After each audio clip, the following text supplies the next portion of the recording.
Seringnya kan kita mikir, kita udah tahu lah ya kenapa anak muda bisa tertarik sama ekstremisme. Tapi gimana kalau pemicu utamanya itu ternyata bukan ideologi sama sekali, melainkan sesuatu yang jauh lebih personal, jauh lebih mendasar.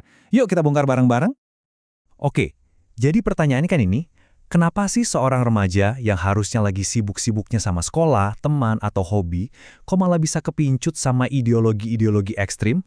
Apa sebetulnya yang narik mereka ke sana? Nah, disinilah plot twistnya. Ternyata jawabannya itu beda banget dari yang selama ini kita kira.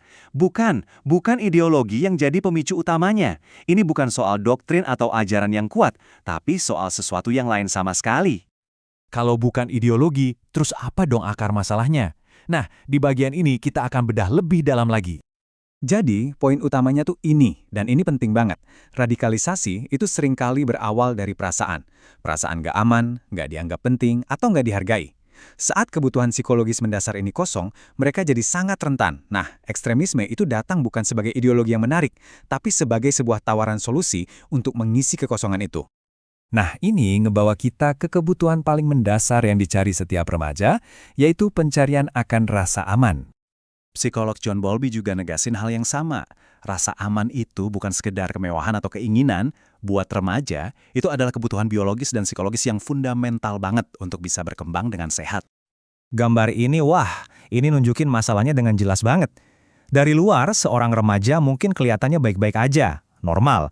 Tapi di dalam, banyak dari mereka itu sebenarnya membawa luka batin yang nggak kelihatan. Luka karena merasa sendirian, dihakimi, atau ngerasa nggak ada satu orang pun yang benar-benar ngertiin mereka. Dan ini bukan cuma teori loh.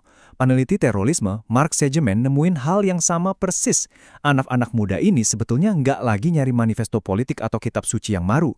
Mereka itu lagi nyari koneksi. Mereka nyari sebuah kelompok yang bisa bilang, kami ngerti kok perasaanmu, kamu diterima di sini. Jadi, pertemanan dan rasa memiliki itu datang jauh sebelum ideologinya. Oke, tapi pertanyaannya, kenapa sih narasi yang simpel banget, yang hitam putih, justru bisa begitu memikat? Jawabannya, ternyata ada di dalam otak mereka. Ini pertanyaan yang penting banget kan? Di dunia yang serba rumit ini, kenapa penjelasan yang paling sederhana justru yang paling terasa masuk akal buat mereka? Yuk kita lihat penjelasannya dari sisi ilmu saraf. Jadi gini, menurut ahli syaraf Lawrence Steinberg, otak remaja itu ibaratnya masih under construction. Bagian otak yang tugasnya ngontrol emosi dan mikir kritis, namanya korteks prefrontal, itu belum matang sempurna. Ini bukan berarti mereka nggak pinter ya, tapi mesin buat nimbang-nimbang dan ngelola impuls itu belum berfungsi maksimal. Terus apa efeknya? Nah, karena itu, narasi yang simple yang ngebagi dunia jadi kita lawan mereka, atau baik lawan jahat, jadi terasa jauh lebih gampang dicerna. Narasi kayak gini ngasih kepastian di tengah kebingungan, dan itu rasanya lega banget buat otak yang masih berkembang. Kondisi biologis yang rentan ini, sayangnya, ketemu sama musuh yang kuat banget di zaman sekarang, jebakan algoritma di dunia maya. Pernah nggak sih Anda ngerasa kalau isi media sosial Anda kok ya itu-itu lagi? Nah, itulah kerja algoritma. Dia dirancang buat ngasih kita apa yang dia pikir kita suka. Jadi, bayangin seorang remaja yang baru mulai penasaran sama ide-ide ekstrim. Algoritma justru bakal nyodorin konten-konten sejenis lagi dan lagi.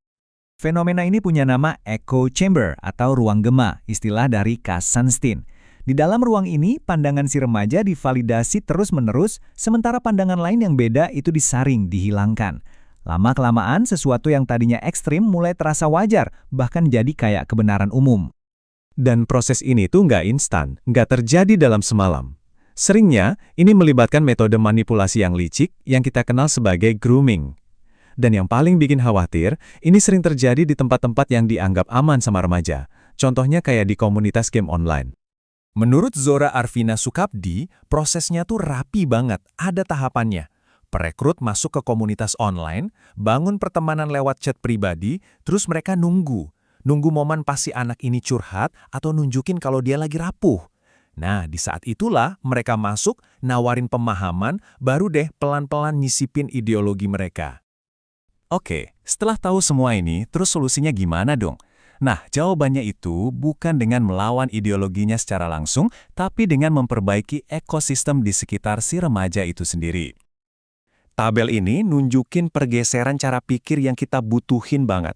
Jadi, daripada kita menghukum dan nyalahin si anak, kita harus fokus buat benerin lingkungan di sekitarnya. Daripada kita sibuk debat ideologi, mending kita kasih apa yang sebenarnya mereka cari.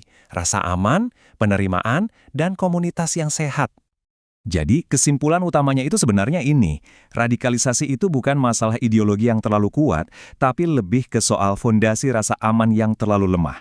Kalau fondasi di rumah, di sekolah, dan di lingkungan pertemanan itu rapuh, ya tawaran instan dari kelompok ekstremis jadi kelihatan menarik banget.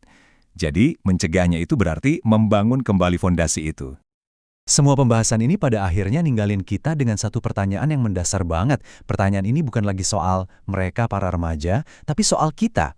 Bagaimana kita semua sebagai orang tua, guru, teman, atau anggota masyarakat bisa menjadi jangkar itu, menjadi sumber rasa aman yang mereka cari-cari supaya mereka nggak perlu lagi mencarinya di tempat yang salah.